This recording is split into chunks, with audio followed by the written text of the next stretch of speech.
So the very first topic is salient features of molecular orbital theory. Salient features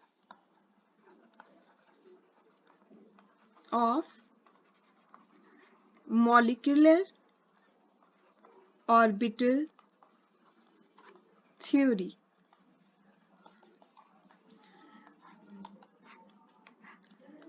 हाँ जी, molecular orbital theory जो है उसको हम short form में MOT भी बोलते हैं. It was given by Hund and Mulliken. It was given by Hund and Mulliken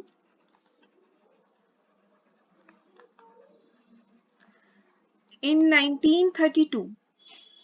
In 1932. ठीक है, तो इस थ्योरी के मेन पोस्टुलेट्स क्या थे? The main postulates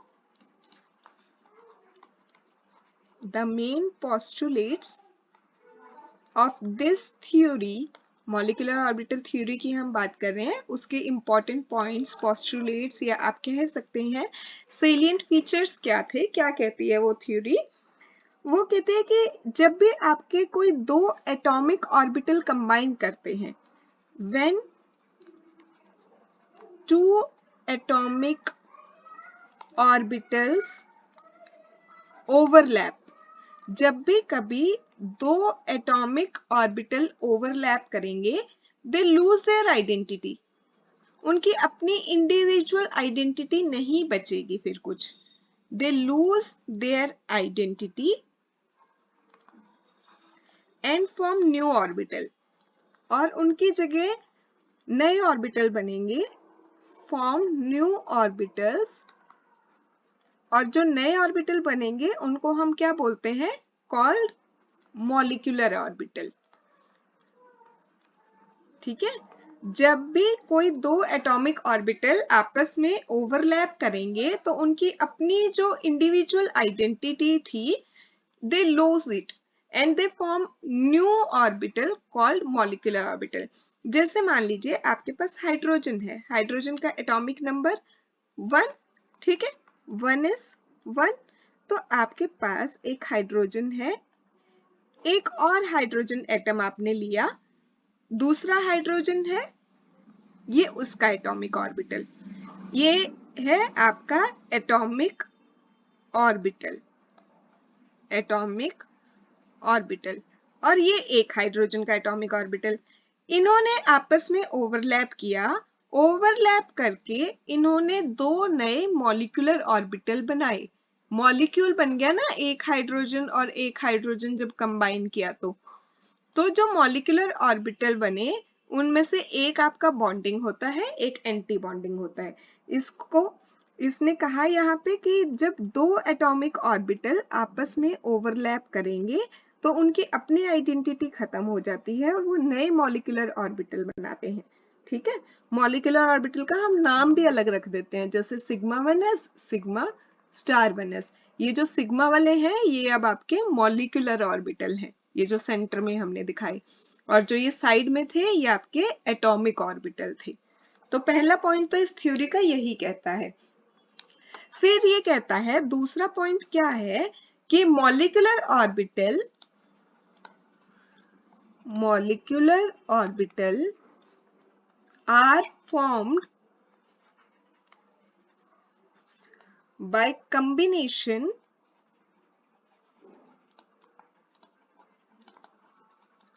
of atomic orbitals. Molecular orbital कैसे बनते हैं? जब एटॉमिक ऑर्बिटल आपस में कंबाइन होते हैं, लेकिन जो एटॉमिक ऑर्बिटल आपस में कंबाइन होंगे उनकी ऑलमोस्ट सेम एनर्जी होनी चाहिए, of equal and comparable energies.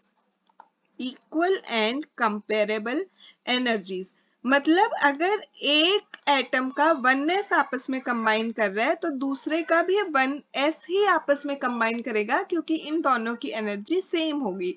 ऐसा नहीं है कि आपने एक का 1s और दूसरे का आप 2s करा दो, ये आपस में कंबाइन होके मॉलिक्यूलर ऑर्बिटल बनाएंगे, ये नहीं बनाएगा. तो जो एटॉमिक ऑर्बिटल आपस में ओवरलैप करते हैं उनकी same, almost same comparable energy होनी चाहिए। और ये कंबाइन कैसे करते हैं? Bye linear combination of atomic orbitals. अगला टॉपिक मैं आपको यही कराऊंगी कि linear combination of atomic orbitals क्या होता है। इसको शॉर्ट फॉर्म में LCAO भी लिखा जाता है, linear combination of atomic orbitals.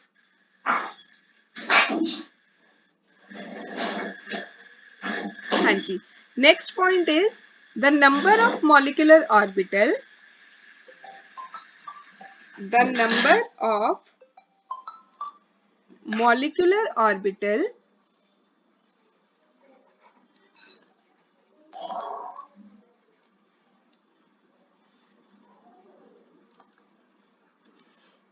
formed is equal to number of atomic orbitals mixed।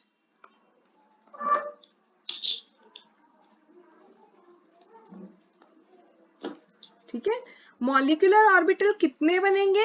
उतने ही बनेंगे जितने आपस में एटॉमिक ऑर्बिटल मिक्स किए होंगे आपने।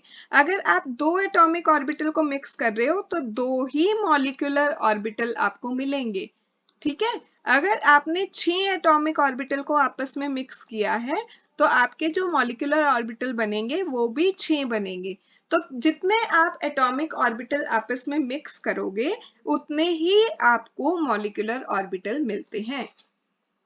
फोर्थ पॉइंट इस थ्योरी का क्या कहता था कि two atomic orbitals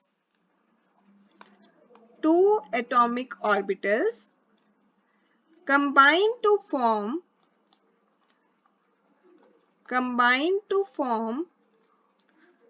2 molecular orbitals। 2 atomic orbital combine करके 2 मॉलिक्यूलर ऑर्बिटल बनाएंगे। उनमें से एक बॉन्डिंग होगा, एक एंटी बॉन्डिंग होगा। One is bonding molecular orbital, कम एनर्जी वाला, one is bonding molecular orbital, and another one is anti-bonding molecular orbital। जब भी आपस में 2 एटॉमिक ऑर्बिटल कंबाइन करेंगे तो उससे 2 मॉलिक्यूलर ऑर्बिटल बनते हैं। उनमें से एक जो कम एनर्जी वाला होता है उसको हम बॉन्डिंग मॉलिक्यूलर ऑर्बिटल बोलते हैं, और एक जो ज्यादा एनर्जी वाला होता है उसको हम एंटी बॉन्डिंग मॉलिक्यूलर ऑर्बिटल बोलते हैं। ठीक है, जो बॉन्डिंग वाला होता है वो स्टेबल होता है, उसकी एनर्जी कम होती है। द बॉन्डिंग मॉलिक्यूलर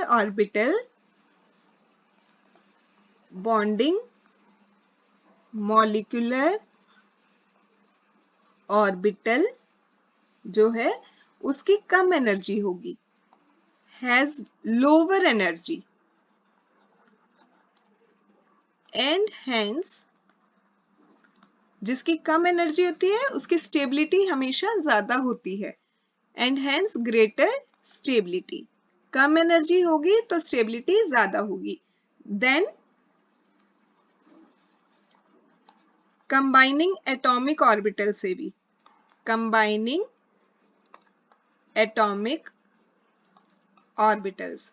इसीलिए कभी आपने मॉलिक्यूलर ऑर्बिटल डायग्राम देखा हो तो उसमें जैसे ये 1s हम किसी एटॉमिक ऑर्बिटल का ले रहे हैं, इधर 1s किसी एटॉमिक ऑर्बिटल का ले रहे हैं, तो हम क्या करते हैं, एक नीचे की साइड उससे कम एनर्जी की साइड दिखाते हैं मॉलिक्यूलर ऑर्बिटल, एक हायर एनर्जी वाला दिखाते हैं। जो कम एनर्जी वाला होता है उसको हम बोलते हैं बॉन्डिंग मॉलिक्यूलर ऑर्बिटल, जो हायर एनर्जी वाला होता है उसको हम बोलते हैं एंटी बॉन्डिंग मॉलिक्यूलर ऑर्बिटल, और ये जो होते हैं आपके ये होते हैं एटॉमिक ऑर्बिटल। तो देखो बॉन्डिंग वाला जो है ना, आपने ये बॉन्डिंग वाला, ये वाला सिग्मा 1s, ये आपने एटॉमिक ऑर्बिटल की एनर्जी अगर यहाँ पे है वाई एक्सिस पे हम ले रहे हैं एनर्जी। अगर आपके एटॉमिक ऑर्बिटल की एनर्जी यहाँ पे है तो बॉन्डिंग वाले की एनर्जी उससे कम है, ठीक है। तो ये आपको यही कह रहा है कि बॉन्डिंग मॉलिक्यूलर ऑर्बिटल जो होता है उसकी जो एनर्जी होती है वो एटॉमिक ऑर्बिटल जिससे वो कंबाइन होके बना है उससे भी कम होती है। नेक्स्ट पॉइंट, एंटी बॉन्डिंग वाले की क्या होगी, ज्यादा होगी।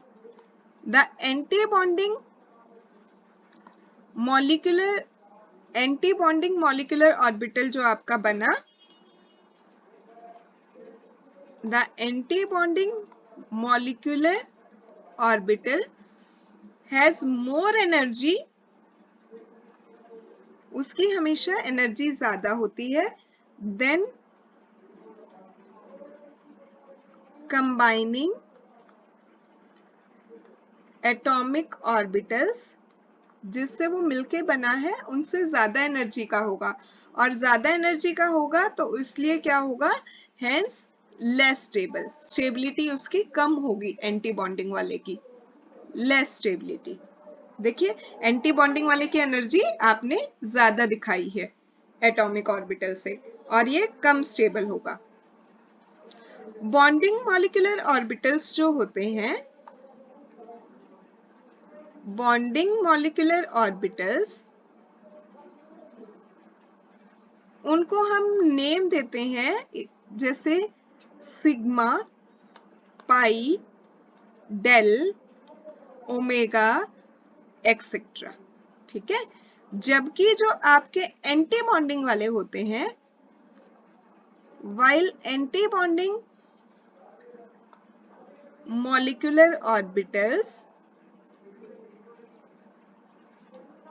are named as sigma star, उनके ऊपर स्टार का साइन लगा देते हैं, pi star, del star, omega star, ठीक है। बॉन्डिंग वालों को हम सिग्मा, पाई, डेल से रिप्रेजेंट करते हैं, एंटी बॉन्डिंग वालों को हम sigma star, pi star, del star इससे रिप्रेजेंट करते हैं। शेप जो है मॉलिक्यूलर ऑर्बिटल की, the shape of the molecular orbital, shape of the molecular orbital formed, वो किस पे डिपेंड करेगी कि कौन सा आपका एटॉमिक ऑर्बिटल कंबाइन हुआ है, depends upon the type of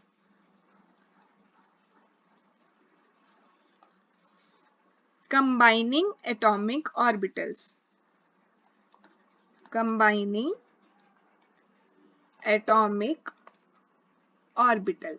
अगर आपने स्फेरिकल वाले दो s ऑर्बिटल को कंबाइन किया है, ठीक है, 1s 1s, तो आपका जो मॉलिक्यूलर ऑर्बिटल बनेगा वो भी थोड़ा स्फेरिकल शेप का बनेगा, पॉलीसेंट्रिक होगा, दो न्यूक्लियाई, ठीक है।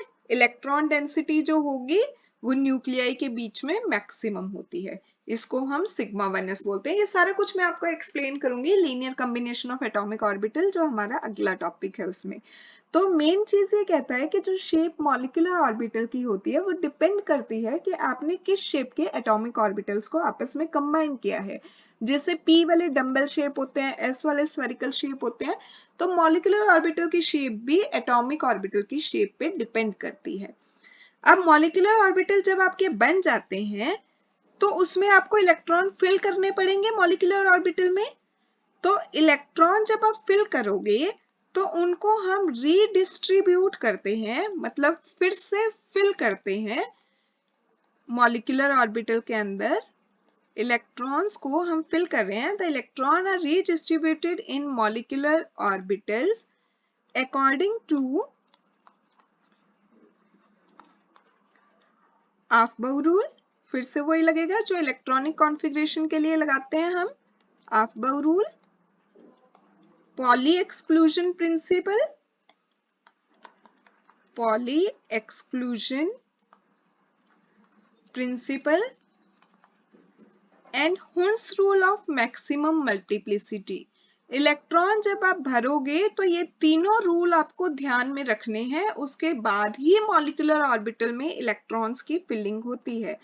And Hund's rule of maximum multiplicity. ठीक है इतना?